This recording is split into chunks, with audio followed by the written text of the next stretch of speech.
Bonjour à tous et bienvenue pour cette discussion sur la viabilité économique des fermes paysannes. Nous accueillons Paul Reder et Elsa Pibou. Paul Reder est éleveur et vigneron et agriculteur paysan. Il est engagé dans plusieurs associations de défense de l'agriculture paysanne. Elsa Pibou est coordinatrice régionale à l'ARDEAR Occitanie et dans le cadre des activités de cette association régionale, elle a participé à réaliser une étude sur les installations en agriculture paysanne, accompagnée par les ARDEAR et associations Terres Vivantes d'Occitanie depuis 10 ans. C'est à partir de cette étude qu'elle présentera les actions de l'association et les enjeux que soulève la question de l'installation agricole aujourd'hui. Bienvenue à tous et on va commencer par quelques questions sur l'agriculture paysanne. Je laisse la parole à Eva Leros.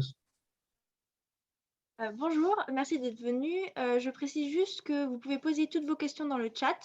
On fera une session de questions sûrement à la fin, ou peut-être si on n'est pas beaucoup, peut-être pendant la table ronde. Tout dépend si on a des questions. Et donc cette conférence vous est proposée par l'association Terre à Terre, donc l'association écologique de l'ENS, Paris-Saclay. Donc pour commencer, donc une petite question un peu générale.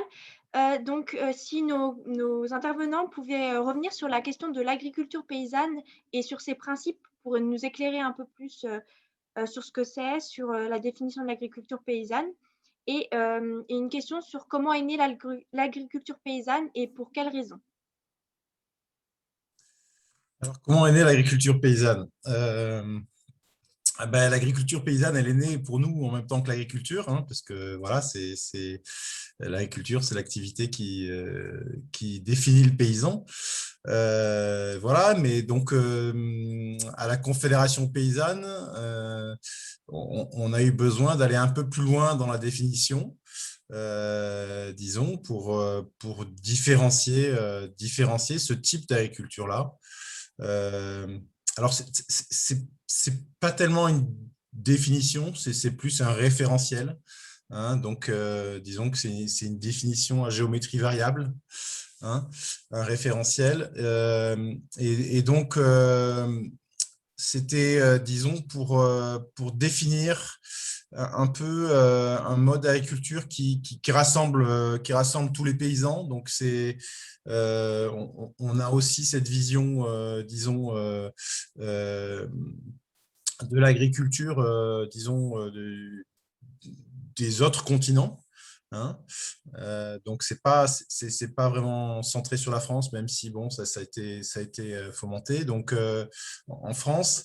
Et donc, c'était pour définir, en fait, pour s'opposer, définir un autre type d'agriculture face au modèle dominant qui est l'agriculture productiviste. Et voilà. Donc, on a d'abord développé une charte avec 10 principes qui sont des principes d'action à mettre en œuvre par le paysan sur sa ferme. Voilà, donc ils commencent tous par un verbe, ces principes. Et ensuite, on l'a illustré avec la fleur et pétale couleur qui regroupe, elle, donc 6 thématiques principales. Et c'est ces 6 thématiques qu'on utilise pour, disons, pour structurer ce qu'on appelle un diagnostic d'agriculture paysanne.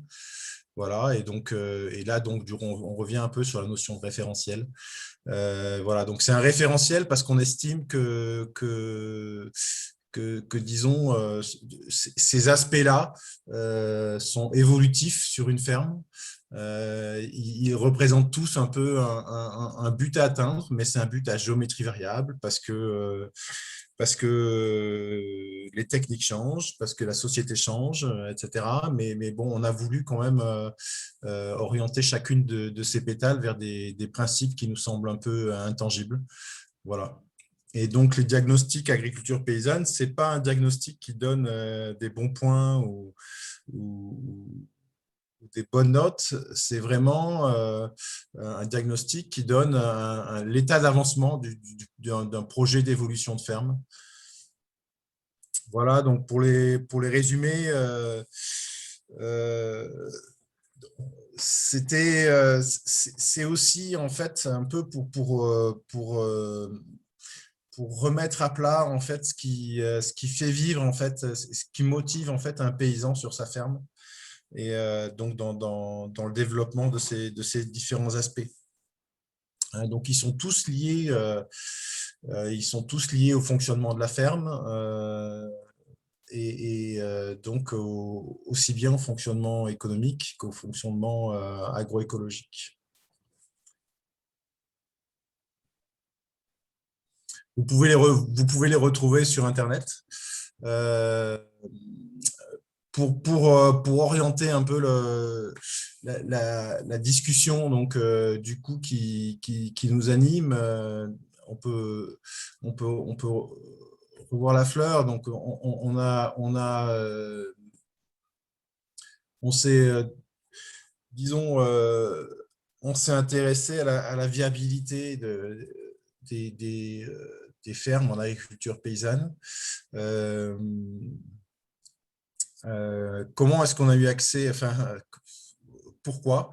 Parce qu'il y a une branche, il y a une association, en fait, ou une fédération d'associations départementales qui est accolée à la Confédération paysanne, qui s'appelle la FADEAR, et dans laquelle je suis impliqué, donc au niveau national. Ces associations départementales, elles ont été créées par les confédérations paysannes départementales.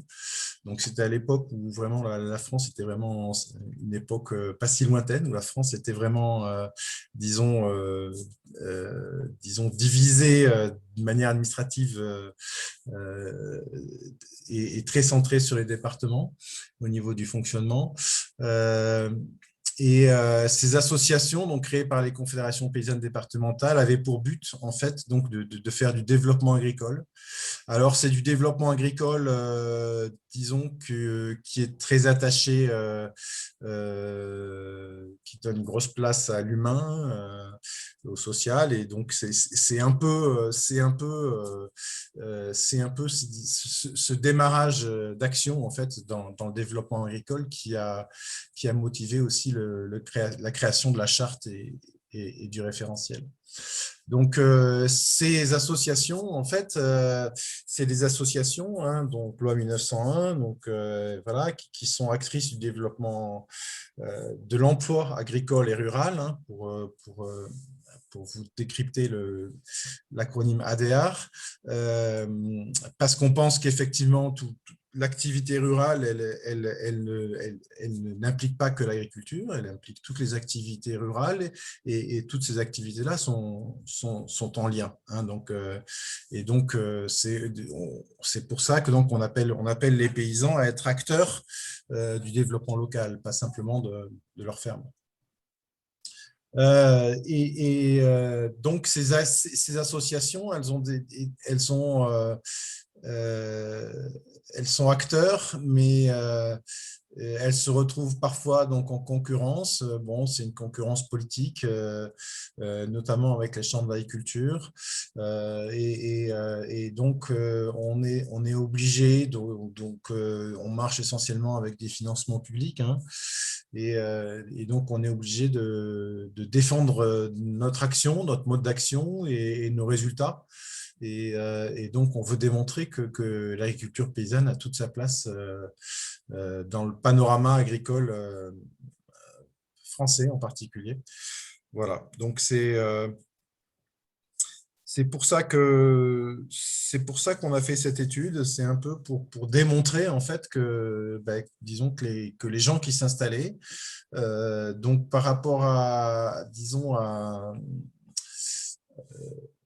aux installations, disons, conventionnelles et subventionnées, notamment par des DGA, donc, qui sont dans des cadres administratifs très, très précis et très subventionnés. On développe plutôt des installations en accompagnement individuel et en installation progressive. Donc, installation progressive, ça veut dire qu'on a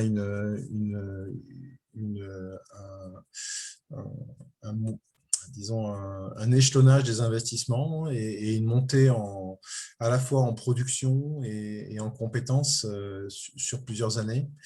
et aussi une bonne insertion dans le réseau local des paysans. Voilà pour la présentation générale. Merci pour cette présentation. Pour préciser peut-être un peu la définition de l'agriculture paysanne, en ce moment, enfin, depuis une dizaine d'années, il y a un essor particulier de l'agriculture biologique. Et comment vous pourriez comparer les deux? Quelles sont les différences et les points communs entre l'agriculture biologique et paysanne? Oui, c'est une question intéressante, hein, parce que quand on tape agriculture sur le moteur de recherche, les mots qui viennent, le premier mot qui vient, c'est biologique d'ailleurs, souvent. Et agriculture paysanne, il n'apparaît pas. Il y a agriculture intensive, conventionnelle, machin, raisonnée. Voilà, mais donc comment on compare les deux? Alors, c'est deux prismes en fait totalement assez différents. Il est bien évident que vu l'attachement, un des six pétales, c'est le travail avec la nature. Donc, la plupart des fermes donc en agriculture paysanne sont en agriculture biologique. Alors après, bon, certifiées ou pas, elles peuvent être Nature et Progrès. Donc, voilà, enfin, il y a d'autres… voilà, donc, mais disons que c'est qu'un aspect pour nous, l'aspect agriculture biologique. Donc, il n'y a pas… disons qu'il y a un recouvrement, c'est pas un synonyme. L'agriculture biologique, c'est l'agriculture qui répond à un cahier des charges. Hein, donc voilà, on peut avoir des fermes énormes avec des centaines d'hectares et des dizaines de salariés en agriculture biologique. C'est pas gênant. Et on peut avoir des fermes qui sont sur des modèles très capitalistiques qui sont en agriculture biologique. Voilà, donc c'est pour nous à la culture biologique, on ajoute, disons, l'aspect social, l'aspect insertion dans le tissu rural, l'aspect transmissibilité. On ajoute beaucoup plus d'aspects. Voilà, donc l'objectif des fermes en agriculture paysanne, c'est de tendre vers l'agrobiologie, l'agroécologie, on va dire. Et pour nous, à la Confédération paysanne, l'agroécologie, ça commence par l'agriculture biologique. Voilà, ce qui est pas une définition partagée par tout le monde, surtout en Europe. Et pour le dire peut-être le dire différemment, l'agriculture paysanne, c'est une démarche globale. L'agriculture biologique, aujourd'hui, c'est voilà, une homologation qu'on obtient avec le respect d'un cahier des charges. Donc, ce n'est pas du tout la même logique, ce qui ne signifie pas pour autant que les agriculteurs qui font une agriculture paysanne, qui se revendiquent être des paysans, ne font pas une agriculture biologique et qui n'est pas certifiée bio. C'est le cas, j'y reviendrai tout à l'heure, de l'étude qu'on a réalisée. On a vu qu'en Occitanie, les personnes qu'on avait accompagnées dans le réseau des ADR étaient à plus de 80%, avaient le label bio. Voilà. Donc les deux ne sont pas à opposer, mais en tout cas, c'est des démarches qui sont complètement différentes.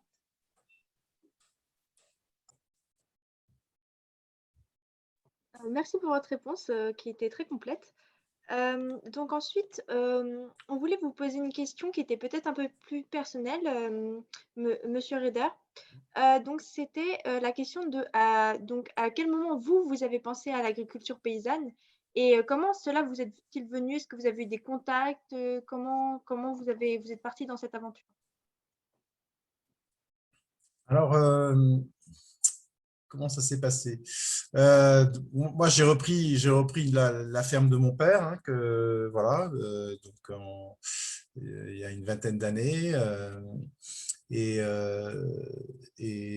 donc, mon père était, voilà, disons, par rapport à la ferme de mon grand-père, mon père avait une ferme plus petite, voilà. Donc déjà, il a beaucoup travaillé dans le développement agricole en Afrique aussi. Donc, j'avais un peu cette sensibilité-là de développement agricole déjà, hein, Et mon père aussi, je pense que voilà, donc c'est une ferme qu'il a créée en fait dans un environnement naturel, hein, donc c'est la garrigue méditerranéenne. Donc d'abord en faisant de l'élevage au vin et ensuite en plantant des vignes, en abandonnant l'élevage au vin, en plantant des vignes. Mon père n'était pas en agriculture biologique parce que, disons que par rapport à sa génération, c'était pas, voilà, il était peut-être de la génération d'avant, même s'il y a des gens de sa génération, pardon, qui étaient en agriculture biologique, mais voilà, c'était pas, c'était un peu trop nouveau pour lui, hein, voilà, mais il n'était pas loin de l'agriculture biologique. Donc, ce qui fait que comme moi, quand j'ai repris, j'ai pratiqué donc une agriculture conventionnelle pendant 2-3 ans et ensuite, je suis très vite passé à l'agriculture biologique voilà, parce que ça correspondait beaucoup mieux à ma manière de faire. Voilà, donc voilà, il y avait ça, disons que ça commençait à pas mal démarrer, l'agriculture biologique, surtout en viticulture. C'était pas l'engouement qu'il y a maintenant, hein, mais ça démarrait quand même assez bien. Et donc après, j'ai réintroduit le troupeau au vin pour essayer disons, d'optimiser le fonctionnement de la ferme d'un point de vue agroécologique. Voilà, donc c'est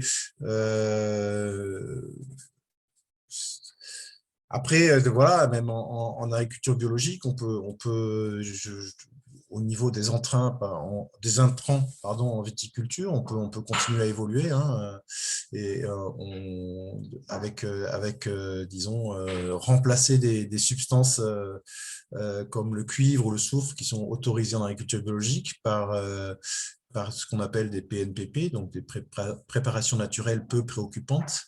Et donc ça, voilà, bon, petit à petit, je suis en train d'évoluer par là. Et donc, du coup, j'achète très peu d'intrants, disons, produits par des grandes firmes de l'agrochimie, qui soient même ceux qui sont homologués en bio. Donc, ça permet de développer un peu une autonomie. C'est un peu le principe. Voilà. Donc après, voilà, il se trouve que c'est vrai que cette pratique d'agriculture, ça correspond aussi à un marché, hein, qui permet de mieux valoriser les produits. Donc voilà, surtout en vente directe. Et voilà, ça facilite quand même.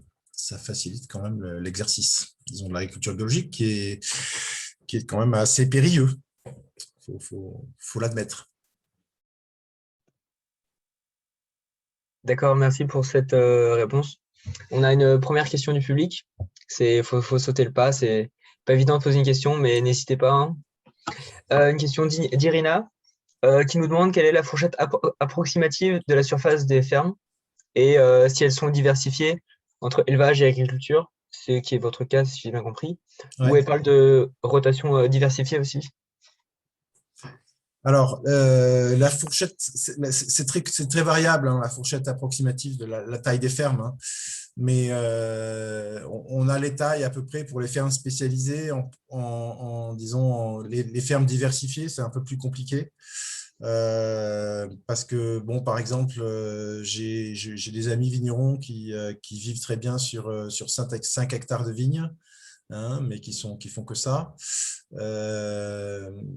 Moi, j'en ai 10 hectares de vignes, mais j'ai quasiment 250 hectares de garrigues, de parcours. Donc, c'est des terres, un environnement naturel qui est très peu productif, hein, et donc sur lequel on va faire pâturer les brebis. Voilà, on compte à peu près 2,5 hectares de garrigues par brebis. Donc voilà, c'est des terres très productives. Donc voilà, la taille, voilà, en agroécologie, on essaie d'intensifier, donc effectivement de consommer le moins de surface possible pour le maximum de production en jouant sur les cycles, voilà, mais sur les différents cycles de l'azote, du carbone, etc., et de l'eau. Mais voilà, mais après, on essaie aussi de s'adapter au maximum aux contraintes locales. Et donc, voilà, le pastoralisme extensif, en fait, donc les grandes surfaces pâturées par les troupeaux, c'est une des composantes de l'agroécologie méditerranéenne. Voilà, et donc du coup, c'est vrai que je serai dans le bassin parisien, je n'aurai pas besoin de tant de surface pour nourrir mon troupeau, et voilà. Donc c'est comme ça. Il y a donc les tailles. Voilà, la taille n'est pas vraiment un critère, en fait. Hein. C'est vraiment la pratique et disons, la rentabilisation des surfaces qui comptent en agroécologie. Voilà. Mais c'est évident que cultiver de la vigne sur de la terre à maraîchage ou des céréales sur de la terre à maraîchage, c'est toujours un peu dommage. Voilà, et de la même que planter des oliviers dans de la terre à vigne, c'est un peu dommage. C'est un peu, voilà, on est en France méditerranéenne, en fait, les terres de bonne qualité sont pas,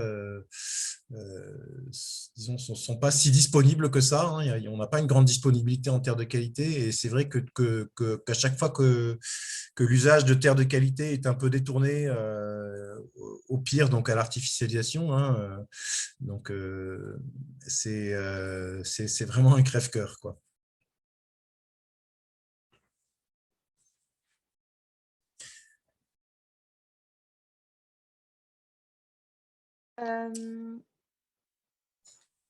On a eu une autre question du coup de Irina. Ah non, on a eu une question déjà d'Agnès. Donc, envisagez-vous de faire de la permaculture ou en faites-vous déjà? Qu'en pensez-vous?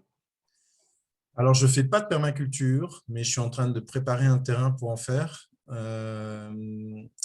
Donc, du coup, j'ai accueilli énormément de déchets, de jardin, en fait, broyés, qui sont issus des déchetteries de la métropole de Montpellier. Ce que je n'avais pas vu arriver, c'est qu'en fait, ces déchets, ils sont issus de déchetteries et que mes concitoyens, ils ne sont pas très méticuleux sur le tri, et que donc du coup on retrouve un tas de choses dans ces broyades de végétaux, donc beaucoup de déchets plastiques, et donc du coup ça demande voilà, tout est épandu sur le champ maintenant, donc ça demande un renettoyage qui est assez pénible quand on sait d'où il vient. Voilà, et donc du coup les déchets sont épandus sur le champ, et donc je vais faire une mise en butte à la fin de l'été prochain pour commencer à planter des arbres et à cultiver sur et entre les buttes, tout en apportant le fumier des brebis, donc en plus. Donc voilà, mais c'est une petite diversification. Je ne sais pas trop ce que ça va donner, parce que voilà, on est sur des zones très sèches. Voilà, la permaculture, pour le coup, c'est vraiment une pratique, disons, un peu exemplaire de l'agroécologie, hein, mais voilà, qui pourrait être bien pratiquée, peut se faire, enfin, sur des petites surfaces. Voilà, c'est un peu ce qui nous intéresse dans la permaculture, c'est cette intensification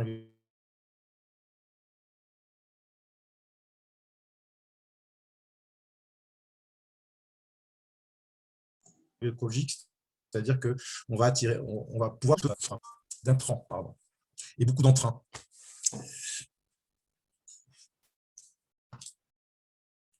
Ah. Je ne sais pas si j'ai perdu un peu ma connexion. Je sais pas si. Je pense que vous avez perdu. On a perdu juste la fin. Donc je disais très peu d'intrants et beaucoup d'entrain, donc pour la permaculture. Et donc c'est vraiment des techniques très intéressantes d'un point de vue de l'agroécologie, et surtout de la faible consommation de surface que ça implique.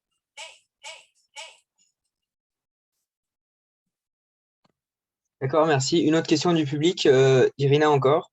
Pour ceux qui sont en culture, continuez-vous le labour si vous êtes en bio, ou êtes-vous plutôt en ACS? à voir ce que ça veut dire ACS. J'aimerais bien déjà savoir. ACS, je crois que c'est Kirina me reprenne si je me trompe, c'est les techniques de conservation des sols. Donc, c'est les techniques sans labour, donc en semi-direct. J'ai très peu de parcelles de culture, en fait, voilà, de semis. Hein, et le peu que j'ai, en fait, je l'ai fait en collaboration avec un paysan meunier, en fait, qui est hébergé sur la ferme. Et donc, du coup, on collabore. Lui produit ses céréales et donc il produit des légumineuses dans ses rotations que je récupère pour mes foins. Je récupère aussi ses pailles, etc. Donc, il récupère un peu de fumier. C'est un peu voilà, le type d'organisation un peu disons, d'économie agricole circulaire, on va dire. Les techniques sans labour, ben, c'est très technique, c'est vrai, c'est très intéressant. Pas facile à mettre en œuvre. Je pense que sur certaines terres, ça marche mieux que sur d'autres. Hein, notamment quand on a des terres un peu bloquantes et un peu qui durcissent beaucoup, en fait, notamment pendant nos périodes de sécheresse. C'est voilà, c'est un peu plus compliqué à mettre en œuvre. Voilà, nous, on a des sols qui sont actifs en milieu méditerranéen, donc un peu au printemps et un peu à l'automne. Hein, aussi bien en hiver qu'en hiver, donc ils sont un peu moins actifs, disons, du fait des températures, et en été, moins actifs du fait de la sécheresse. Et donc, les techniques, ces techniques-là, en fait, sont pas évidentes à mettre en œuvre partout. Il faut vraiment des terres très humides, en fait, anormalement humides pour notre région, pour les mettre en pratique. Voilà, après, ces techniques-là, ben, moi, ça m'intéresse, mais sans glyphosate, voilà, parce que beaucoup disons, d'agriculteurs estiment qu'à partir du moment où ils font de l'ACS, ils sont en agroécologie, même s'ils utilisent du glyphosate. Et là, c'est un peu, voilà, à mon avis, c'est un peu la ligne rouge. Qui est partagé d'ailleurs il y a quasiment qu'en Europe qu'on estime que l'usage du glyphosate est acceptable en agroécologie. Quand on parle d'agroécologie avec des Sud-Américains, par exemple, ils n'imaginent pas un intrant chimique de cette sorte.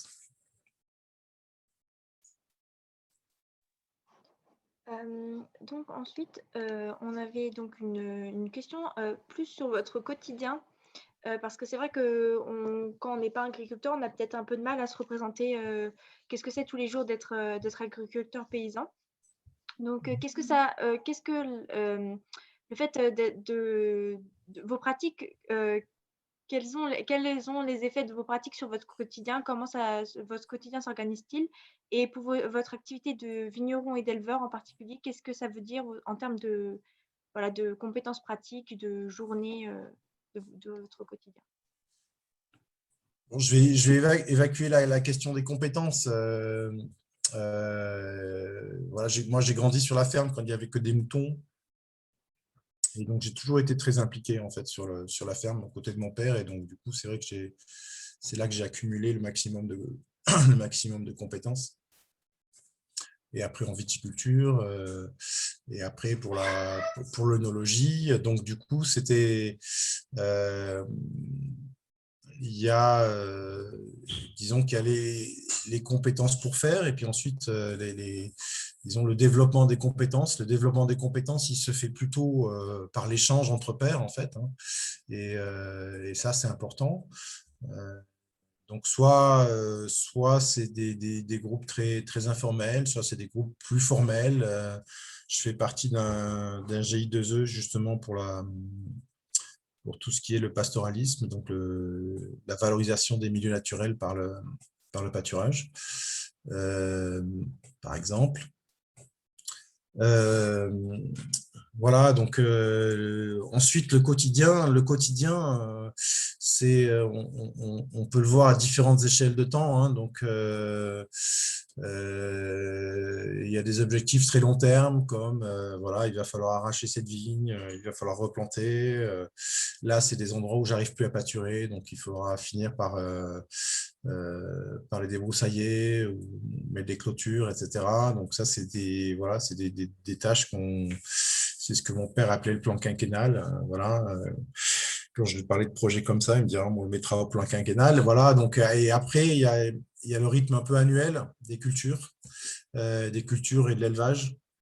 Voilà. Et donc, ça, c'est un peu une organisation voilà, qu'on planifie. Voilà, bon, par exemple, mon troupeau, il va partir en estive à la fin du mois de mai. Donc, voilà, je commence à planifier le départ en estive. Voilà, donc contacter le transporteur, demander les autorisations administratives, etc., etc., et préparer les brebis pour la montée en estive. Etc. Donc ça, c'est ces échéances. Là, j'ai un peu de retard. Je suis en train de finir de tailler la vigne. Voilà, donc on finit de tailler la vigne. Donc, voilà, donc ça, c'est un peu une gestion, disons, plus à l'échelle mensuelle, hein, saisonnière, en fait. Et après, au jour le jour, c'est vraiment la gestion des priorités. Donc, entre ces tâches de saisonnières, en fait, qu'il faut gérer, et puis une panne sur une machine, un enfant qui est malade, voilà, qu'il faut amener, voilà, des brebis qui s'échappent, voilà, donc la météo qui est voilà, qui est pas clémente. Et donc ça c'est un peu c'est le logiciel journalier, en fait, hein, donc qui tourne, quoi, pour prioriser les tâches, parce que voilà, sur une ferme, il y a toujours du travail, mais voilà, il faut choisir les bonnes priorités, quoi. Et pas trop se tromper, ou pas se tromper trop longtemps. D'accord, merci. Une dernière question en termes qu'on pourrait qualifier de transition.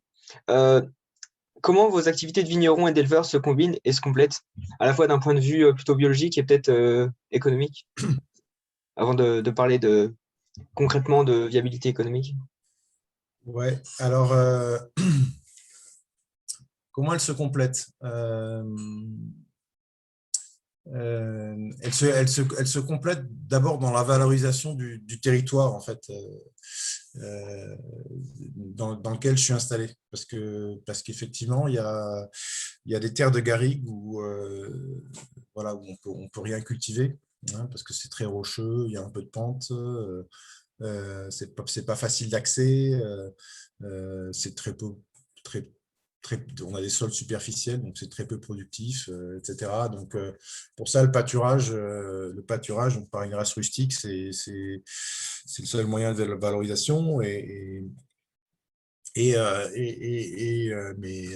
10 hectares de vignes, ils sont entourés par ce milieu-là. Donc, voilà, donc c'est un peu, disons, pour avoir une activité paysanne qui englobe un peu en bleu tout le milieu, on est obligé de la diversifier et l'adapter aux différentes ressources. Les vignes, elles sont sur des friches de garrigue, donc c'est des vignes à petit rendement, voilà, qui sont en herbe et en permanence, et donc que je peux faire pâturer par les moutons pendant toute la période où la vigne n'est pas en végétation. Donc ça fait une ressource en herbe, du coup, et un peu en broussailles, parce qu'il y a quelques broussailles qui poussent dans mes vignes aussi, qui est facilement accessible par les brebis, parce que c'est des vignes, et donc du coup c'est un terrain facile d'accès. Voilà, donc ensuite, voilà, les vignes, elles prélèvent pendant la journée, donc elles prélèvent dans le milieu naturel dans la journée, et donc le soir, l'endroit où elles dorment, en fait, elles accumulent du fumier que moi je peux récupérer et aller utiliser, soit un peu dans les vignes, soit sur ces nouveaux champs ou ces nouvelles applications dont je parlais précédemment. Donc voilà, c'est un peu un système. Donc c'est un système qui clairement, je ne peux pas être seul. Voilà, donc en ce moment, je me fais aider par un berger. Voilà, le but, c'est un peu d'essayer de pérenniser ces doubles activités et voilà, et de développer un peu développer l'emploi et voilà. Mais voilà, clairement, en ce moment, le berger, il vient la semaine, donc moi, c'est moi qui garde le week-end. Donc voilà, donc voilà, c'est un peu. Puis les vignes sont en début de végétation, en tout début de végétation. Donc c'est un moment très sensible et il faut absolument pas que les brebis se retrouvent dans les vignes. Donc voilà, on gère ces antagonismes aussi. Merci beaucoup pour votre réponse. Donc maintenant, on va donc enchaîner sur les questions plutôt sur la viabilité économique. Et donc maintenant, on va plutôt s'adresser à vous, Elsa Pibou. Donc pour commencer, comment vous définiriez la viabilité économique? Donc est-ce que par rapport à, par exemple, à l'endettement, par rapport à l'incertitude des revenus et des dépenses? Et autre question, n'y a-t-il que l'économie qui est prise en compte ou bien prend-elle en compte les aspects aussi également sociétaux? Donc, qui serait une définition un peu plus large que l'économie. Eh bien, c'est super parce que vous me tendez la perche avec votre question, qui en est une et qui n'en est pas une à la fois à la fin. Donc, c'est parfait. Parce que bon, je ne suis pas du tout spécialiste de la question de la viabilité économique des fermes, mais dans le cadre du travail donc, de stage de Clarisse Sanson, qui était étudiante dans un master en économie à Toulouse et dont on a encadré le stage pendant l'année 2020, eh bien, nous avons travaillé à cette question-là, à essayer de comprendre qu'est-ce que c'était que la viabilité économique d'une ferme et de manière générale, non pas uniquement la viabilité économique, mais la pérennité. Et pour reprendre une image qui est un peu parlante, on pourrait se dire que la photo à un instant T de l'équilibre économique d'une exploitation ne nous dit rien en fait de la capacité de ce système à tenir sur le long terme. Et derrière ces questions de viabilité ou de pérennité des exploitations, on se demande qu'est-ce qui fait qu'une exploitation va tenir, va pouvoir s'adapter, et va pouvoir durer sur le long terme. Donc déjà, si vous me le permettez, je ne vais pas forcément parler que de viabilité économique, mais surtout de pérennité. Parce que la pérennité d'une exploitation, elle dépend de plusieurs facteurs, dont la viabilité économique, mais de plusieurs facteurs qui sont plus larges que la viabilité économique. Dans les facteurs économiques, on peut trouver la question du foncier. Est-ce qu'on est propriétaire des terres? Est-ce qu'on les loue? Comment sont structurés l'endettement ou les investissements en fait, d'un exploitant? Il y a aussi les logiques commerciales qui rentrent en ligne de compte dans les facteurs économiques qui font la pérennité d'une exploitation. Donc ça, c'est des facteurs, on va dire, voilà, un petit peu plus économico-centrés. Mais il y a bien d'autres facteurs que plusieurs chercheurs ont tenté de mettre en évidence, notamment des facteurs humains qui tiennent à la formation, à l'expérience professionnelle, parfois antérieure, voilà, qui peuvent aussi apporter un regard différent sur l'exploitation, mais aussi des facteurs humains qui tiennent à la composition de la famille, des réseaux amicaux, des réseaux de solidarité professionnels locaux. Donc ça, c'est des choses qui jouent énormément. Et d'autres facteurs qui rentrent en ligne de compte et qui vont permettre, qui vont faciliter la pérennité, on va dire, sur le long terme, c'est des facteurs qui tiennent au territoire. Et donc aussi à la capacité donc, des agriculteurs à mobiliser des acteurs locaux, à mobiliser des financements et donc à aller à toquer à la porte en fait, des institutions, que ce soit du conseil départemental, régional, enfin voilà. Et parfois aussi à se faire accompagner sur leur territoire pour aller à la recherche de ces fonds-là. Ça va être aussi des relations à des clients, des relations à des fournisseurs et des relations qui peuvent être plus ou moins faciles aussi avec l'administration. Donc voilà, donc la pérennité d'une ferme, elle dépend véritablement de tous ces facteurs-là. Et c'est vraiment quelque chose qui est important à garder à l'esprit, c'est que tout est lié en agriculture. On peut pas, il est très difficile de considérer que la pérennité, elle ne tient uniquement qu'à un seul facteur, dans la mesure où c'est un savant équilibre entre investissement, travail, relations familiales, relations au territoire, et tout ça rentre en ligne de compte. En tout cas, ce dont on se rend compte, c'est que l'aptitude des agriculteurs à mobiliser autour d'eux donc un réseau d'aide, de coups de main, plus ou moins formel, c'est un élément déterminant de la pérennité des exploitations. Et que ça joue beaucoup en fait dans la manière dont les exploitations vont pouvoir tenir sur le long terme. Ce qu'on remarque en agriculture paysanne, j'y reviendrai peut-être après quand je vous parlerai un peu plus de l'étude qu'on a menée, mais c'est que ça ne veut pas dire qu'il y a une très grande modestie, je ne sais pas comment le dire, faiblesse des revenus dégagés par les exploitations paysannes. Ça ne signifie pas qu'elles ne sont pas viables, parce que la viabilité, voilà, comme vous l'aurez compris, doit être vraiment étudiée à l'échelle du système d'activité dans son ensemble. Et pour reprendre un des exemples d'une autre stagiaire qui s'appelle Adeline Batsenger, qui avait travaillé en RDR PACA, il peut y avoir par exemple un atelier sur la ferme qui n'est pas rentable, qui n'est pas viable, mais qui permet au système dans son intégralité de fonctionner. Donc voilà, il faut vraiment avoir une vision d'ensemble pour arriver à appréhender cet équilibre. Donc en fait, la pérennité d'une exploitation, c'est un équilibre dynamique, c'est-à-dire dans le temps, du système dans son intégralité, et c'est ça qui fonde véritablement la pérennité. Voilà. C'est un peu rapide comme définition, je vous invite à aller creuser la littérature scientifique à ce sujet-là. Il y a Patrick Müller notamment, qui est un chercheur et qui a travaillé sur ce sujet. Donc, voilà. Merci pour cette définition qui n'est pas si, qui est quand même assez bien approfondie. Est-ce que vous pouvez nous présenter un peu plus l'étude réalisée par l'ARDR Occitanie et les grandes lignes des résultats? Oui. Donc, l'objectif initial de cette étude, c'était d'avoir un recul sur les installations qui avaient été accompagnées par les associations donc ADR et Terre Vivante dans la région Occitanie. Et donc, on s'est concentré sur les personnes qui avaient été accompagnées et qui étaient toujours en activité au-delà qui s'étaient installées à partir de 2010.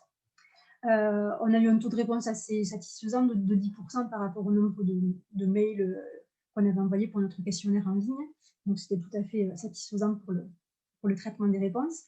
Et donc, on a vu apparaître à travers cette étude différentes dimensions, donc notamment trois dimensions essentielles. Je vais vous les présenter, notamment à l'aide d'un petit PowerPoint que je vais vous partager, enfin un petit visuel. Donc, un des premiers éléments que l'on a observé dans notre étude, c'est que donc, les personnes qui étaient accompagnées dans leur parcours d'installation par les ADR et associations de terre vivante en Occitanie avaient un profil particulier. Il s'agissait d'installations particulières. Nous, c'est le quotidien, donc c'est plus si particulier que ça, mais des installations hors cadre familial, avec des gens qui avaient des compétences diverses et qui étaient aussi des personnes assez engagées. Donc, je ne sais pas si vous voyez bien la diapositive. Ce qu'on a remarqué, c'est qu'il y avait donc environ, dans notre échantillon, 82% de personnes installées hors cadre familial et 77% de personnes qui étaient installées, qui étaient non issues du monde agricole. C'est ce que veut dire le sigle NIMA. Et donc là, il s'agit d'un enjeu fort pour l'agriculture aujourd'hui, parce qu'en Occitanie, mais en France aussi, on remarque que la transmission agricole de père en fils, malgré le très beau contre-exemple de Paul, elle est peu dynamique, en fait, cette transmission familiale. Elle est un petit peu en panne. Et il y a beaucoup d'agriculteurs qui arrivent à l'âge de la retraite et qui n'ont pas de repreneurs. Et donc, on voit bien que dans le public qui s'adresse aux ADR, on a là un vivier important pour le renouvellement des actifs en agriculture. Donc voilà, des personnes qui ne sont pas issues du monde agricole. On a un pourcentage de femmes qui frôle la parité, 49% de femmes. C'est plus qu'à l'échelle nationale. À l'échelle nationale, c'est 1/3 de femmes qui s'installent en agriculture. Donc voilà, on est très content d'accueillir des femmes dans nos réseaux. On a un âge moyen à l'installation qui est de 37,6 ans, donc ça correspond pour la moyenne des installations en Occitanie. Et il faut savoir qu'il y a certainement aussi un effet un petit peu pivot de l'âge des 40 ans, qui pendant longtemps était le critère d'éligibilité à la dotation jeunes agriculteurs. En tout cas, voilà, une population qui n'est pas, c'est pas le premier métier qu'on exerce, vous l'aurez compris, quoi, en tout cas, pour les publics auxquels on s'adresse.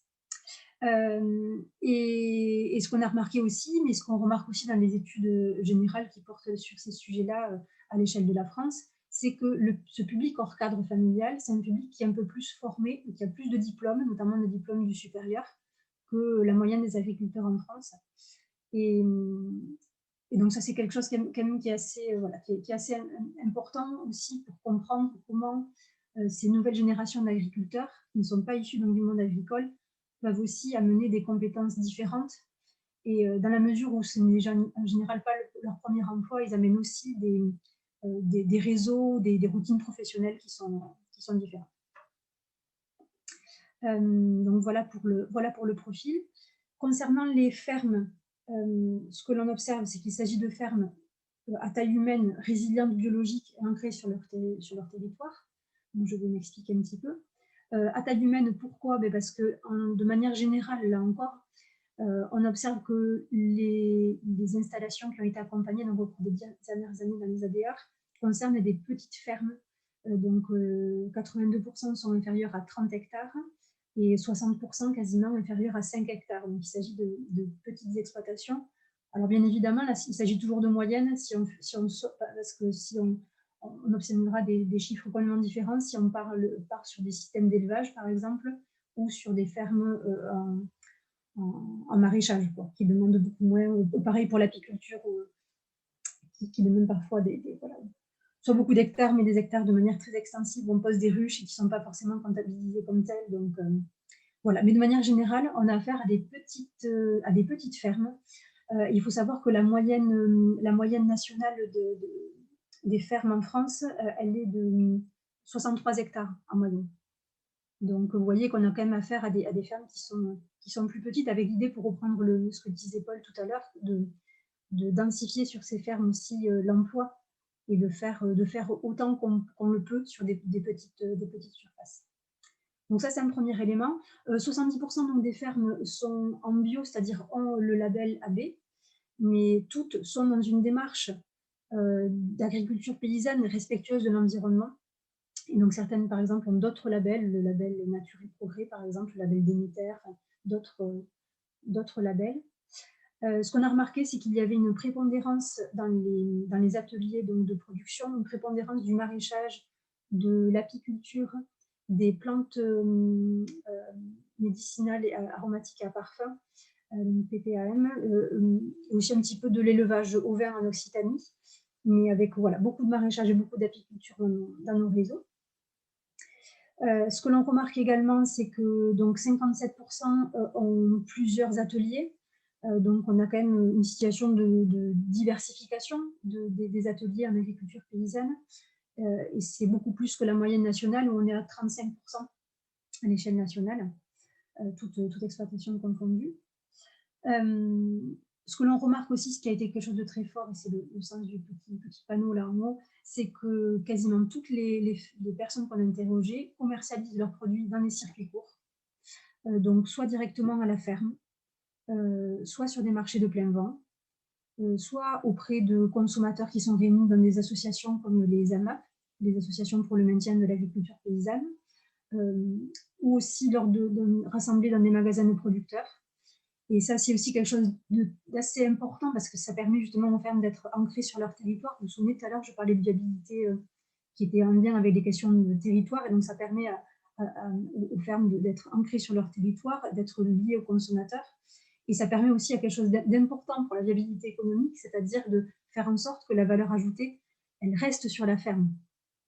Et les circuits courts de commercialisation, en fait, dans la mesure où il y a peu d'intermédiaires entre le producteur et le consommateur, permettent justement de garder la valeur ajoutée sur la ferme.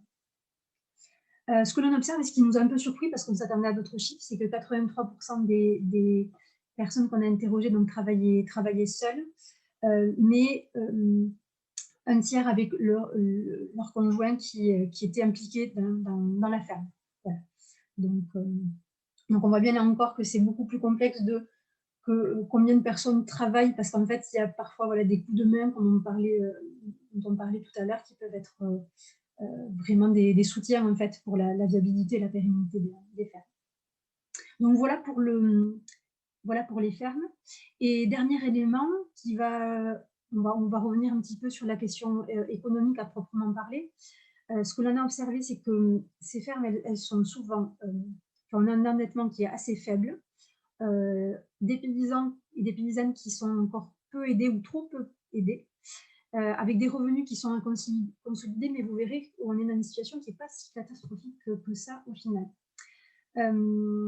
À première vue, on a des revenus, la moyenne des revenus est relativement faible. Donc, on a 70% des personnes qui ont répondu à notre questionnaire qui gagnaient moins de 550 € par mois et 90% qui avaient moins de 1050 € par mois. Maintenant, si on ne garde plus seulement que les agriculteurs à temps plein qui n'étaient pas plus réactifs, parce que la plus réactivité, c'est quand on a notre travail à côté de sa ferme, et ça fait forcément diminuer le revenu. Mais quand on enlève donc cette variable-là, on observe qu'on tombe à d'autres chiffres. Donc 49% ont moins de 550 € par mois et 21% ont plus de 1050 € par mois. Et c'est vrai que c'est quelque chose qui peut surprendre, mais pour tout vous dire, on est complètement dans la moyenne en Occitanie.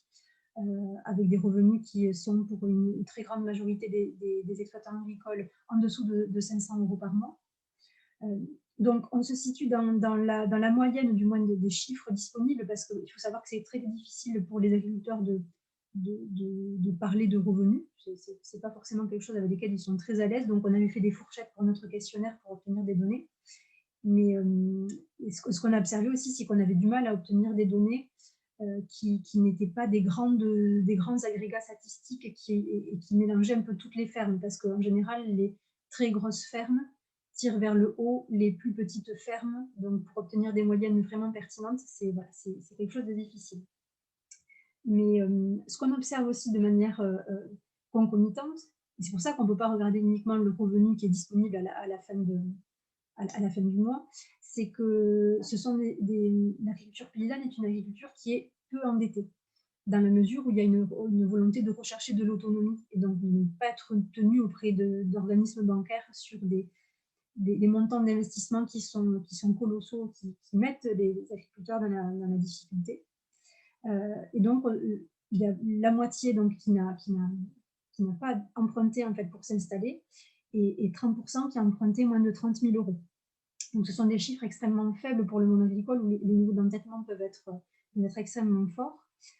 Et là encore, de manière et c'est là où on pense qu'on a une marge de manœuvre, c'est que cette agriculture qui est pourtant vertueuse donc, socialement et écologiquement bénéficie encore de très peu d'aide de la part des institutions.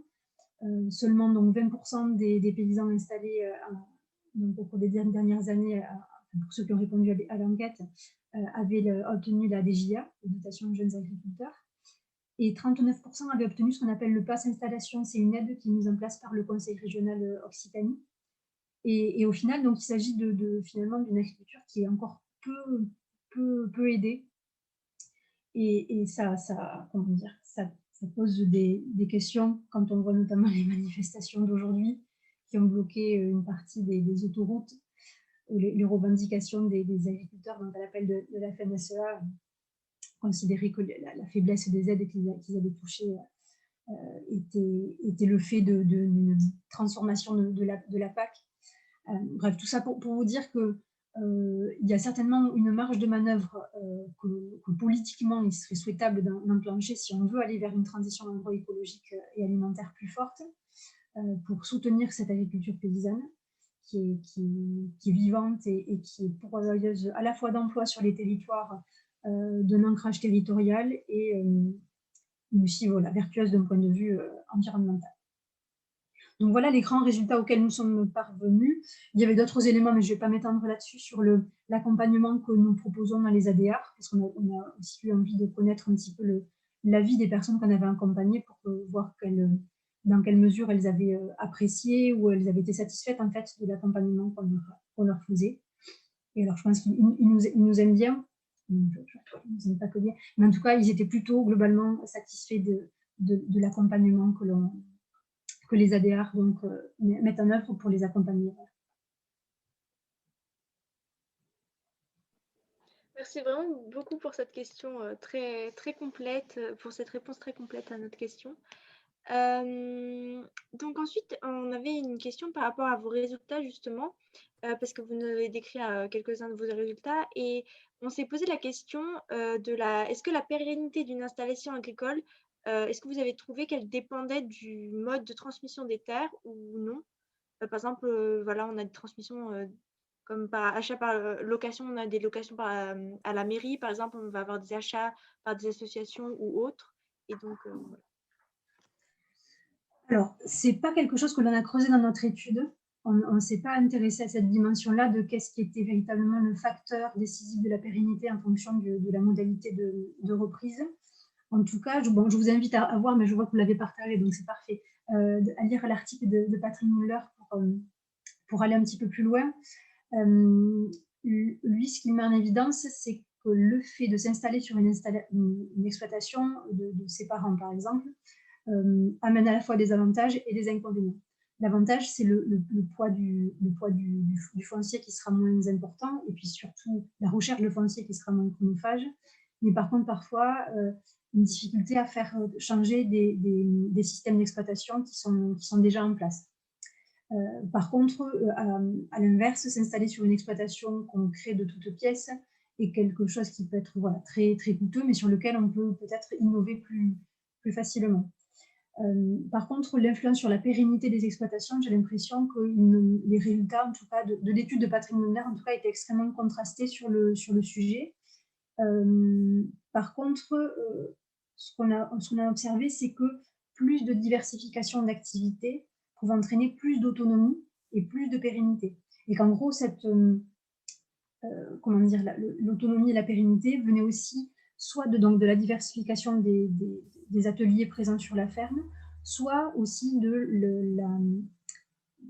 la présence de revenus qui étaient extérieurs et qui étaient réguliers à la ferme. Donc le fait par exemple que comme conjoint travaille à l'extérieur et un revenu salarié, a priori, dans l'étude de Patrick Muller, en tout cas, il met en évidence que ça pouvait avoir un effet sur la pérennité des exploitations.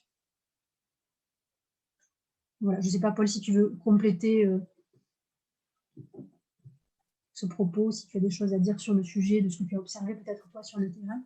Oui, en fait, c'est vrai que ce qui serait très dynamisant, c'est d'effectivement arriver à dissocier au maximum la propriété du foncier de l'activité sur le foncier. Ça, voilà, c'est ce qu'on appelle, voilà, c'est un des motifs qui nous fait demander à la Confédération paysanne notamment cette rénovation par une nouvelle loi foncière qu'on attend depuis des années. Voilà, donc les systèmes de fermage, c'est effectivement un système qui permet cette dissociation par le biais d'un loyer. Mais voilà, le fermage, voilà, c'est parfois perçu par les propriétaires comme disons comme une mise à gage de leur terre, parce que voilà, c'est pas toujours simple pour un propriétaire de sortir d'un fermage. Donc c'est des engagements qui sont assez forts. Voilà, donc mais effectivement, l'accès au foncier, c'est une grosse problématique. Voilà, et après, voilà, je vois, moi, je suis à 20 km de Montpellier, et donc il y a beaucoup de friches qu'on appelle des friches spéculatives, c'est-à-dire que c'est des propriétaires fonciers qui gardent leurs terres dans l'attente qu'elles se transforment en terrain constructible et qui, du coup, ne font rien dessus, ne la rendent même pas disponible pour une activité agricole. Concernant le foncier, qu'est-ce que vous pensez d'une association comme Terre de Liens, si vous connaissez, qui propose justement de racheter des terres pour les Terre de Liens, c'est vrai que c'est une excellente idée.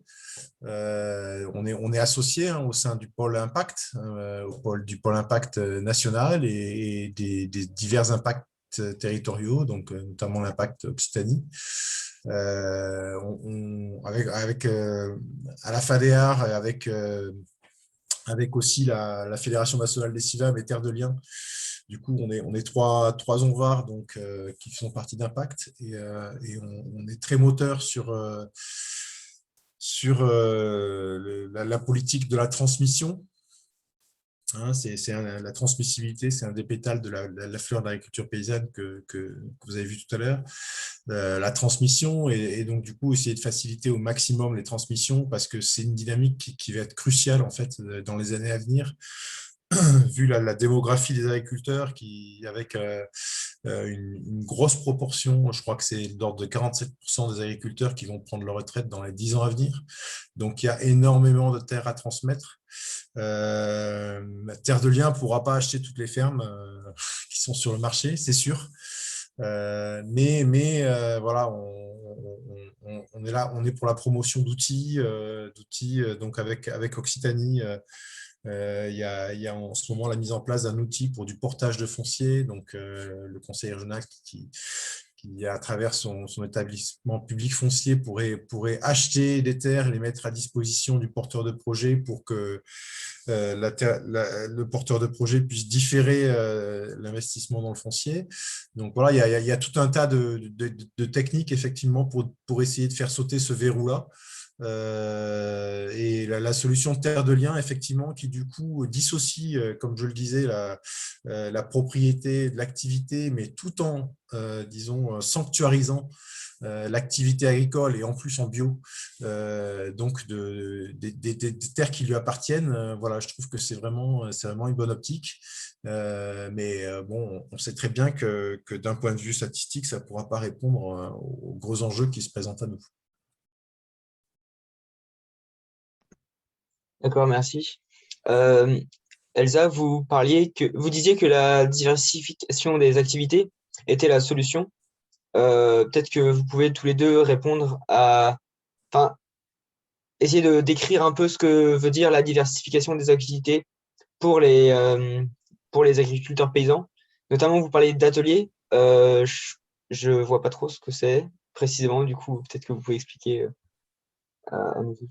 Attention, je n'ai pas dit que la diversification était la solution à tout, parce que plus de diversification d'activités veut dire aussi un travail qui se complexifie et des échéances très diverses. Et comment dire, il y a toujours aussi un pendant en termes de charge de travail et de charge mentale quand l'activité est très diversifiée. Et parmi d'ailleurs les conseils que donnent souvent les paysans, c'est commencer par un atelier de production, c'est-à-dire vous consacrez à une activité et diversifiez-vous de manière progressive, sans vouloir forcément dès le départ créer une ferme en permaculture avec l'élevage, avec un atelier de transformation de fromage, avec de l'accueil à la ferme, de l'accueil touristique. Voilà. En tout cas, il existe différentes manières de rajouter des activités à l'activité agricole qui elle-même peut être plurielle. Donc, c'est ça la dynamique de diversification. Paul, je te laisse compléter. Ouais, c'est aussi une piste intéressante pour la transmission des grosses fermes. Ou donc si des grandes fermes spécialisées mais qui ont du foncier et des possibilités, effectivement la diversification ça peut procéder de cette intensification agroécologique en fait sur une ferme qui était en monoculture et donc finalement un peu coincée entre des marchés mondiaux et aussi bien du côté des produits que des intrants. Donc voilà, donc un peu un espèce de verrou dont certains agriculteurs, même s'ils ont dans la volonté, ont beaucoup de mal à sortir, hein, parce que voilà, quand on est déjà très contraint économiquement, c'est pas évident d'avoir l'énergie de se sortir de cette contrainte. Mais donc effectivement la diversification sur des types de grosses fermes, effectivement, donc ça commence traditionnellement par la polyculture élevage, mais ça peut être l'introduction de maraîchage, et donc toutes ces productions en fait qui sont spécialisées, hein, qui demandent à chaque fois quand même un niveau de compétence particulier pour en tirer un revenu. On appelle ça des ateliers de production. En plus, si on arrive sur les fermes à introduire des ateliers de transformation en fait, de cette production pour la valoriser jusqu'au consommateur final, donc ça peut être un moulin, un four à pain, une conserverie pour des légumes ou un micro-abattoir pour des poules de chair, par exemple. Tout ça, ça peut participer de la rentabilité voilà, d'une ferme, quoi, et accroître la rentabilité. Et donc, on commence à avoir des exemples, effectivement, de fermes comme ça, diversifiées, qui sont passées d'un actif à 4, 5, 6 actifs, quoi.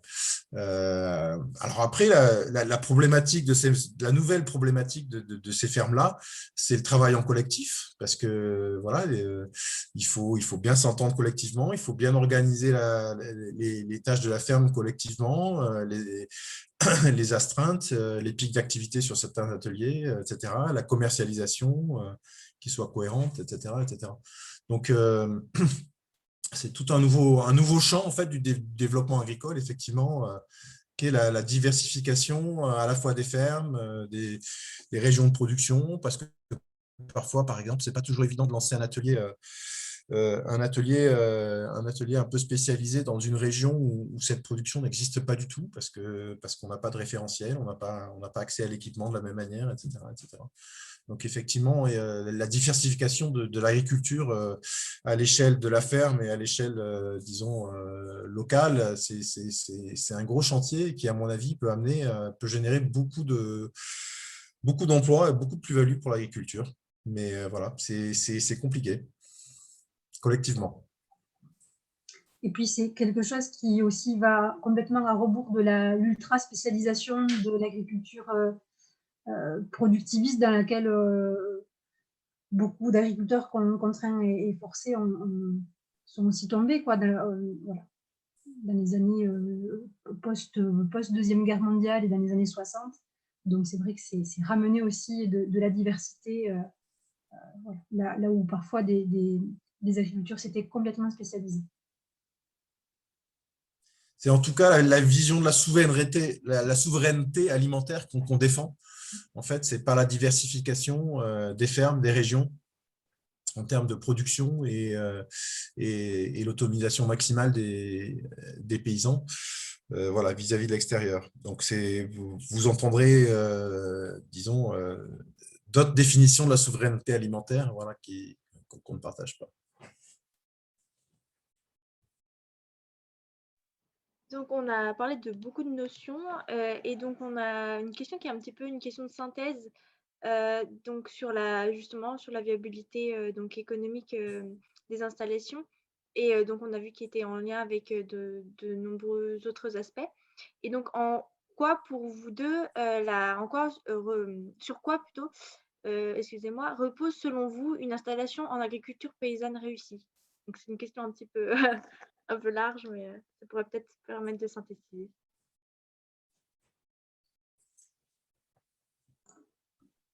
Paul, tu veux que je commence? Commence, vas-y, je réfléchis. J'ai essayé, en préparant justement la conférence, de noter quelques éléments. Moi, je pense que s'installer, il n'y a pas forcément dire que plein de cases à cocher, des solutions miracles pour que ça fonctionne. C'est plus une ligne directrice, ce que je veux dire. Mais peut-être donc se préparer en amont, faire des formations, rencontrer des paysans et faire beaucoup de stages, voilà, de manière à mûrir son projet, à l'affiner et faire surtout raccorder le rêve et l'utopie à la réalité. Ensuite, autre élément, se faire accompagner. Les ADR sont là pour ça. Entre autres, il y a d'autres acteurs de l'accompagnement à l'installation, mais en tout cas, c'est important de se faire accompagner par des professionnels. Autre élément, prendre le temps de s'installer voilà, de manière progressive, sans sous-estimer la charge de travail administrative qui peut être importante et aussi savoir faire preuve de flexibilité pour adapter son projet. On a vu que la diversification pouvait être une solution, mais voilà, sans pour autant que ça signifie une dispersion et plutôt dans une logique d'ajouter petit à petit des ateliers au lieu de tous les commencer en même temps. Je pense que le fait de ne pas rester isolé sur sa ferme, mais de rester actif dans des réseaux familiaux, amicaux, mais aussi dans des réseaux de paysans, dans des réseaux syndicaux, c'est quelque chose qui peut constituer une vraie force voilà, pour un paysan qui souhaite se lancer. Et peut-être qu'aussi, quelque chose qui est important, c'est de penser dès le début du projet à économiser ses forces en pensant à l'organisation de la pénibilité du travail, en dosant la main-d'œuvre, la mécanisation, les investissements, voilà, de manière à pouvoir aussi maîtriser son budget, quoi. Voilà, c'est des grands principes, c'est très général ce que je dis, mais Paul, tu vas pouvoir compléter. Oui, c'est vrai que l'aspect important, c'est effectivement de ne pas y aller seul, d'essayer, voilà, quand on a choisi une région, quand on a choisi une activité, de rentrer dans des réseaux et effectivement, voilà, parce que euh, voilà, j'observe la diminution du nombre d'agriculteurs et c'est vrai que du coup, les agriculteurs se retrouvent de plus en plus seuls. D'une part parce que voilà, ils sont de moins en moins nombreux, donc de plus en plus distants mécaniquement, mais aussi par exemple parce que les structures coopératives manquent souvent d'animation collective humaine en fait, hein. Donc l'animation, elle se passe quasiment que sur le champ économique, donc c'est vraiment pas motivant. Donc effectivement, voilà, et surtout pas négliger le projet personnel, le projet familial quand il y en a une aussi. Ça, c'est important voilà, d'essayer de considérer ça un peu comme un tout.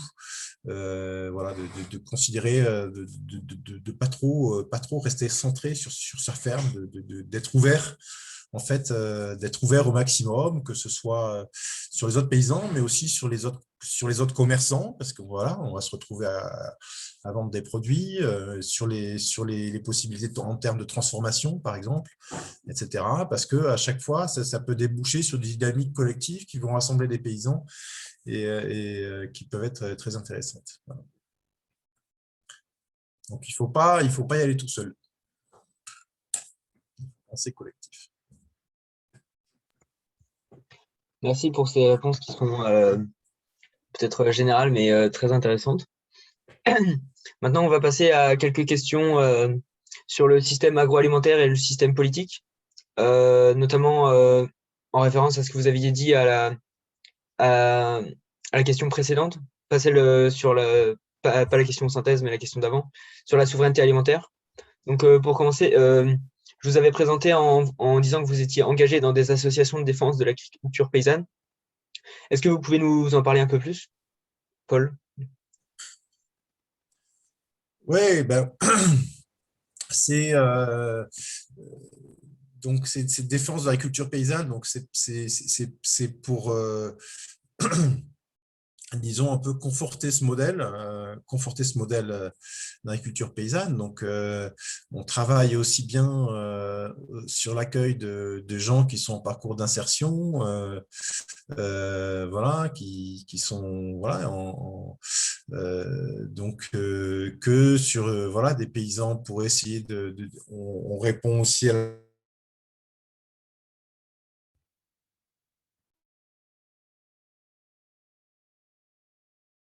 la demande de paysans sur certaines compétences, de leur organiser les formations qui leur vont bien. Il y a différents. On essaie de se fédérer surtout au maximum au sein de ce qu'on appelle les structures impact, hein, qui peuvent être départementales, régionales ou qui existent au niveau national, surtout pour essayer d'unir nos forces et de bien combiner en fait l'action de développement. Voilà. Donc, il y a les CIVAM bio, il y a donc tous les CIVAM. Donc, ça, les CIVAM, c'est des collectifs d'agriculteurs qui se réunissent autour du développement technique plutôt. Il y a les AFOG qui amènent, qui forment les paysans pour s'autonomiser en termes de comptabilité et fiscalité. Voilà, il y a tout un tas d'acteurs comme ça, et à chaque fois, c'est pour plus d'autonomie, mais c'est aussi pour plus de collectifs, parce qu'à chaque fois, toutes ces animations se font en groupe, en fait. Et donc, c'est comme ça qu'on crée du réseau. L'objectif principal de la question, Si tu peux me le rappeler, Quentin. Présenter votre engagement dans des associations. Vous avez parlé de différentes associations. Oui, voilà. Donc, du coup, bon, je parlais de mon emploi du temps de vigneron éleveur, mais je passe aussi beaucoup de temps, effectivement, dans l'engagement militant. Et c'est, voilà, pour moi, c'est important. C'est important qu'il y ait des paysans qui s'impliquent aussi dans ces dynamiques-là, parce que, voilà, parce que c'est aussi aux paysans de les porter. Voilà. Et donc, nous, ce qu'on espère, c'est qu'il y ait de plus en plus de paysans, justement, pour qu'on passe un peu plus de temps sur notre ferme, quoi. S'il y a de plus en plus de paysans militants, ça va nous libérer du temps. On y croit. Donc, merci pour votre réponse. Et pour continuer sur ces questions-là, on voudrait savoir, donc la Confédération paysanne est un syndicat donc, qui promeut l'agriculture paysanne et on aimerait savoir ce que cette confédération revendique-t-elle précisément et en quoi cela pourrait-il améliorer la condition des agriculteurs d'un point de vue économique et aussi également psychologique, car il ne faut pas oublier cette dimension-là. Alors, essentiellement, la Confédération paysanne veut remettre l'agriculture en lien avec le reste de la société. C'est-à-dire qu'on est agriculteur, on ne se considère pas comme des gens qui travaillent uniquement sur leur ferme et dont le seul lien à la société, c'est le journal de 20 heures en mangeant la soupe. Donc, et donc, du coup, on est vraiment…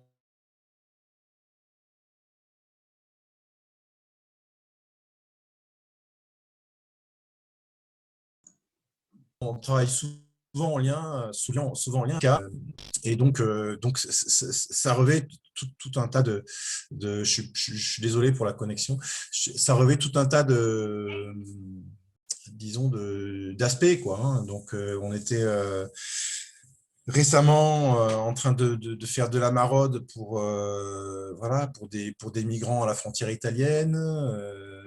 Voilà, là en ce moment, il y a un gros objet de com mené par la plateforme Pour une autre PAC. Donc, parce qu'en ce moment, le gouvernement français est en train de plancher sur le plan stratégique national. Donc, c'est le plan qui va encadrer en fait la PAC pour la PAC donc 2022-2027. En fait, bon, voilà, donc, et donc nous on veut que cette PAC elle soit un peu plus égalitaire, parce que actuellement les maraîchers, par exemple, et les arboriculteurs perçoivent très peu d'aides PAC, alors que voilà, ils ont un rôle essentiel dans la production alimentaire, dans la souveraineté. Donc, c'est un rééquilibrage comme ça, parce que effectivement, si on propose à un maraîcher une aide PAC à l'hectare, voilà, il ne fera pas la même tête qu'un céréalier. C'est normal. Et donc, on voudrait introduire, disons, un peu plus de social dans la PAC, et donc plutôt une aide par actif que par hectare, voilà, par exemple. Donc, on est très en lien avec sur la plateforme, vous verrez, il y a 48 associations, donc essentiellement le plus grand nombre, c'est des associations de défense de l'environnement, parce qu'effectivement, la PAC, c'est aussi un enjeu et un levier énorme pour rétablir le rôle de l'agriculture en tant qu'acteur environnemental bienfaiteur, mais aussi pour répondre à certains enjeux climatiques. Donc, voilà, donc on essaie voilà, disons, de se mettre en lien avec la société. Voilà, c'est un syndicat qui essaie de répondre aussi disons, aux enjeux sociaux, mais à travers le prisme agricole. Et lors de votre engagement militant, est-ce que vous avez l'impression que votre voix est entendue, que les choses changent à ce niveau? Ou alors, à quel degré vous avez l'impression d'être entendu? Ah, ça, c'est… après, ça, Je sais pas, après, c'est des statistiques politiques. Voilà. Donc, mais bon, ce qui est certain, c'est qu'à la plateforme pour une autre PAC, on n'a pas l'impression d'être entendu parce que malgré les demandes de rendez-vous et le nombre de militants que ça représente à travers toutes les associations, tous les réseaux, voilà, on n'a toujours pas été reçu par le ministère de l'Agriculture. Voilà, donc allez sur le site. D'ailleurs, il y a un très beau dessin animé où on demande au ministre de l'Agriculture de se déguiser en Robin des Bois de la PAC. Voilà, donc c'est vrai que voilà, politiquement, c'est très compliqué. Le fonctionnement des instances agricoles, il faut dire aussi, est très verrouillé en fait par le syndicat majoritaire. Hein. On a des modes de représentation qui sont ancestraux et qui sont difficiles à débloquer. Donc voilà, donc c'est très compliqué effectivement de faire entendre la voix de la Confédération paysanne vis-à-vis du syndicat majoritaire. Mais bon, on ne désespère pas.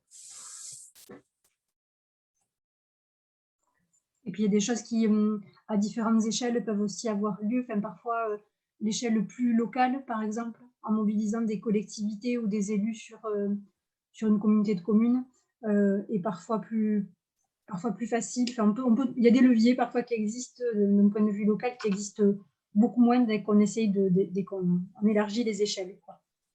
Voilà. Merci pour vos réponses.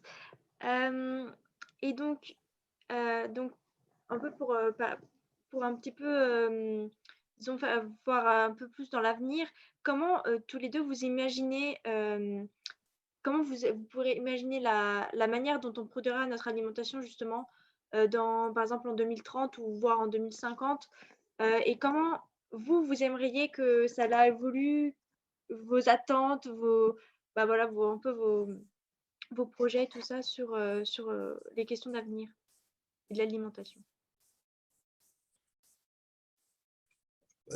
J'ai un peu planché sur la question parce que j'ai participé aux États généraux de l'alimentation, enfin de l'agriculture et de l'alimentation, et nous comment on le voit, on le voit effectivement,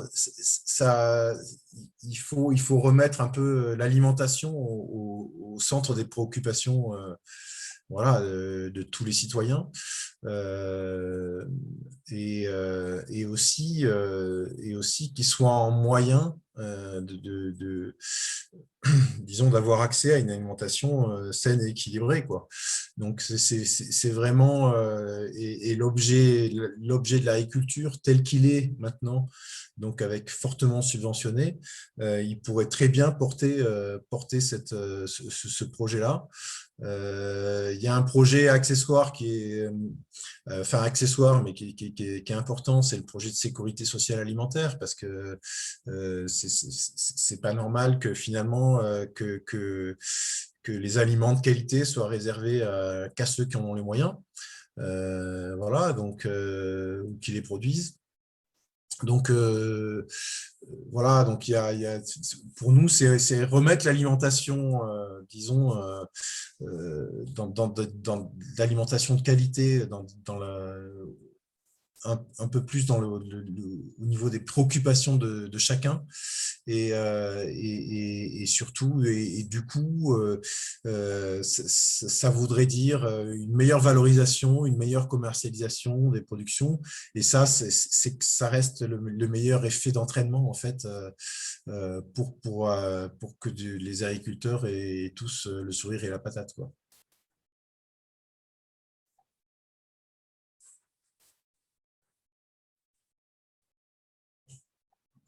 J'en pose la porte ouverte.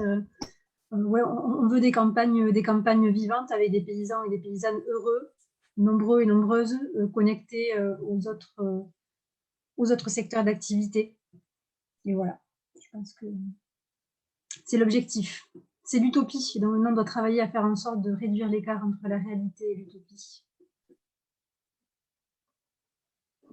Alors on vise 2 millions d'agriculteurs, voilà, installés. une population de 2 millions d'agriculteurs en France.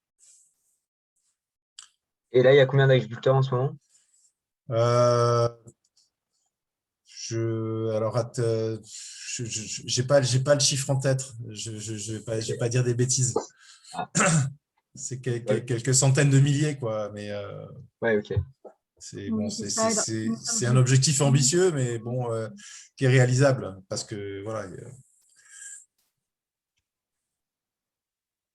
Moi, j'allais vous proposer de dire un mot de la fin, mais c'était déjà bien ce que vous avez dit. Mais si vous voulez rajouter quelque chose avant qu'on demande au public s'il a des questions, est-ce que vous voulez rajouter quelque chose?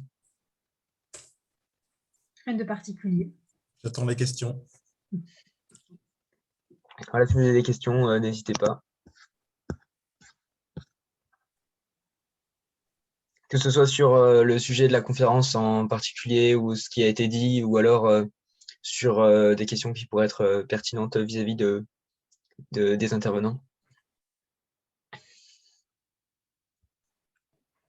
Donc, s'il n'y a personne qui a de questions, moi j'en ai une donc, qui m'est venue un petit peu quand vous parliez plutôt de la viticulture. En fait, je me suis posé la question parce que donc, moi, dans mon école, je suis dans le département de biologie. Et donc, je voulais savoir si autour de vous, les viticulteurs, comment ils allaient être. Est-ce qu'ils allaient être plutôt pour ou plutôt réticents, par exemple, à la recherche autour des nouvelles techniques en agrobiologie? Parce que je sais qu'il y a certaines recherches qui sont assez actives à ce niveau-là. Donc, et voilà, comment les viticulteurs ils voient un petit peu les chercheurs, parce que c'est vrai qu'on est comme une école qui forme aux enseignants-chercheurs, donc ça pourrait être intéressant, j'ai pensé comme question. Ouais, enfin, je pense que les viticulteurs, ils ne voient pas les chercheurs d'une manière différente que les céréaliers, les producteurs de lait, etc. Donc, après, c'est vrai que ce n'est pas toujours évident de faire financer de la recherche pour produire des techniques qui amènent le paysan à l'autonomie. Parce que du coup, il y a de la recherche, mais il y a plus de motif commercial derrière. Hein, donc, pour moi, c'est un peu le problème de la recherche. C'est-à-dire que voilà, à partir du moment où on a commencé à la faire financer par des machinistes ou des producteurs de produits de synthèse, etc., on dévie, voilà. On oriente la recherche sur des solutions qui vont mettre en valeur des produits de ces industries-là. Et voilà, donc par contre, voilà, moi les champs de recherche qui m'intéressent plus en agriculture, c'est effectivement tout ce qui est les aspects sociologie, animation de collectif, voilà, sur la transmission. Donc la FADEAR, on a été titulaire d'une bourse CIFRE justement pour faire une thèse sur la transmission et essayer d'analyser les processus sociologiques qui se jouent lors d'une transmission, notamment du côté du cédant. Parce que voilà, donc, le cédant, il a un paysan en bout de carrière, il a sué, il a trimé pour pas beaucoup de revenus sur sa ferme. Et voilà, comment peut se passer la transmission d'une manière socialement acceptable pour lui. Voilà, sachant qu'il va toucher une retraite de misère. Donc voilà, ça c'est des problématiques voilà, qui pour moi sont des clés intéressantes. Après, il y a toutes les problématiques techniques, effectivement. Mais voilà, pour les préparations naturelles peu préoccupantes, c'est des préparations. Bon, on fait parfois appel à des cueilleurs ou à des fournisseurs en herboristerie, mais au final, on est quand même assez autonome en fait, dans l'utilisation. Et donc, du coup, c'est effectivement très difficile de trouver des crédits de recherche là-dessus. Mais bon, ça se fait, hein, ça avance petit à petit. Mais disons que c'est vrai que du coup, on avance beaucoup plus lentement que des recherches qui sont financées par des industriels.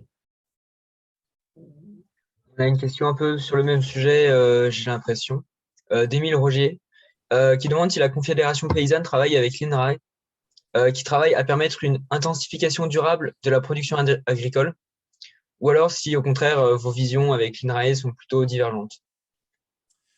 Je peux affirmer qu'à l'INRAE, on a au moins la même diversité disons, de vision de l'agriculture que de pratiques de l'agriculture en France.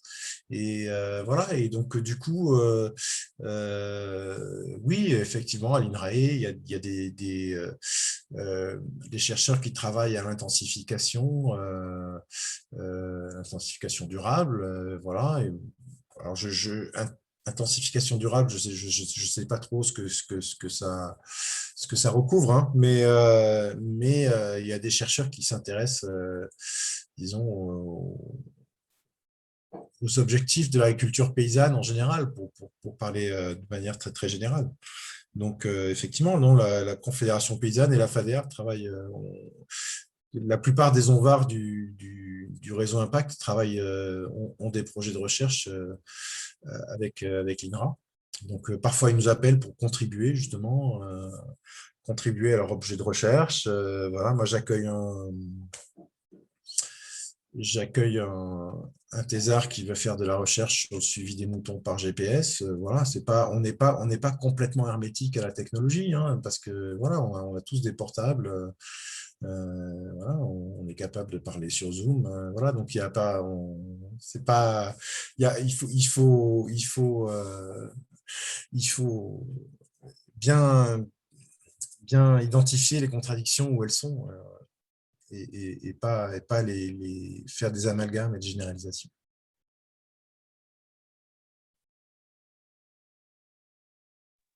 Merci pour votre réponse. Alors, on a du coup une troisième question qui vient de nous arriver. Donc, d'Agnès qui demande comment faire en tant que consommateur pour soutenir l'agriculture paysanne. La manière la plus directe, c'est d'acheter aux producteurs. Alors, il y a les AMAP, hein, c'est un exemple, voilà, AMAP, donc Association pour le maintien de l'agriculture paysanne. Hein, donc, ils ont emprunté le terme agriculture paysanne avec l'accord de la Confédération paysanne. Et voilà, et donc du coup, ça permet effectivement de stabiliser à travers la réunion d'un groupe de consommateurs, de pérenniser les débouchés d'un maraîcher et de lui faciliter grandement donc, du coup, la commercialisation, mais aussi de le mettre en lien avec le consommateur, et un lien qui peut être très fort parfois. Hein. Voilà, il y a quand même certains amapiens, comme on les appelle, voilà, ils sont très attachés voilà, ils viennent parfois donner des coups de main sur la ferme. Donc, je trouve que voilà, les AMAP, pour moi, c'est un exemple très, très, très intéressant de soutien de l'agriculture paysanne. Et voilà, c'est un soutien qui coûte rien, puisqu'on achète des légumes, voilà, on achète pour se nourrir en soutenant. Donc, voilà, voilà, c'est après. Et puis après, il y a toutes les boutiques de producteurs. Voilà, et il y a les possibilités d'aller donner des coups de main aux paysans sur leur ferme aussi. Il y a des paysans qui ont diversifié leur activité aussi sur leur ferme en faisant de l'accueil. Donc ça, c'est l'association Accueil Paysan qui fait partie d'Impact aussi. Et donc, qui développe un accueil donc, qui est très en lien avec l'activité de la ferme, en fait. Donc, c'est des gîtes, mais des gîtes, disons, un peu plus paysans. Voilà. Et il y a tout un tas d'initiatives comme ça, mais voilà, il n'y a pas... Chacun peut trouver le moyen qui lui va bien.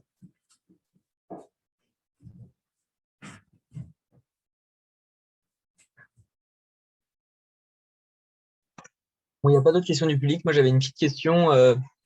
Vous dites que vous travaillez avec un meunier en ce moment. Est-ce que vous pourriez un peu développer sur ça?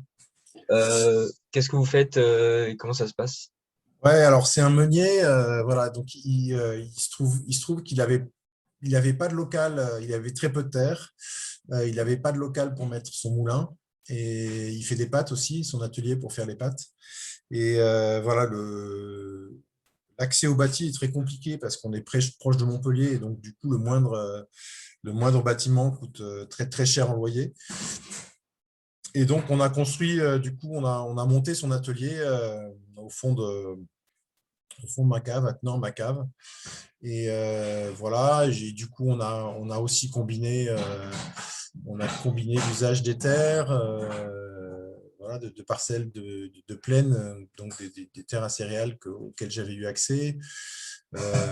Voilà, lui, il a développé un réseau aussi pour avoir accès à d'autres terres. Et voilà, petit à petit, il n'est pas encore, disons, à son optimum de fonctionnement, mais bon, il arrive chaque année disons, à avoir accès à quelques parcelles de terre de plaine pour cultiver ses céréales. Et donc, voilà, et après, donc, du coup, bah, dans ses rotations, comme il est en bio, il est obligé de faire des rotations, hein. Et donc, du coup, bah, la rotation de légumineuses, quand c'est pas des pois chiches ou lentilles, quand c'est du sainfoin ou de la luzerne, c'est moi je les récupère en foin pour mes moutons. Je n'ai pas des besoins énormes, mais bon, ça complémente bien, et où je récupère de la paille pour des litières, et voilà. Donc, on construit comme ça. Et puis, il a d'autres paysans qui fournissent aussi. Voilà, il fournit je sais que le son de son moulin va chez un éleveur de porc plein air. Et, voilà, disons que c'est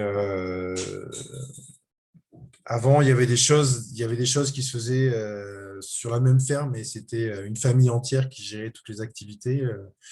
Là, c'est différents individus qui arrivent qui essayent de se mettre en circuit.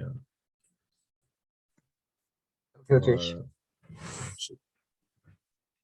Merci beaucoup. Alors là, on a une question de Chevalier aux étudiants. Je pense que ça nous est adressé à moi et à Eva sur l'initiative de cette conférence. En fait, cette conférence a été organisée dans le cadre de la Semaine de l'agriculture paysanne, qui est un événement organisé avec les amis de la Conf et la Confédération paysanne, avec des associations étudiantes écologiques de grandes écoles. Donc, il y a eu l'ENS Paris-Saclay, Sciences Po, AgroParisTech, peut-être Polytechnique aussi, l'ENSTA et d'autres écoles. Et moi, je m'étais décidé à préparer une conférence sur la viabilité économique des fermes paysannes, puisque c'est un modèle alternatif à l'agriculture dite conventionnelle, intensive, etc. Et qui est souvent rejeté comme un modèle qui n'est pas viable économiquement. Du coup, je voulais voir ce qu'il en était vraiment. Voilà. Et donc, s'il n'y a pas d'autres questions, je pense qu'on va peut-être aller manger.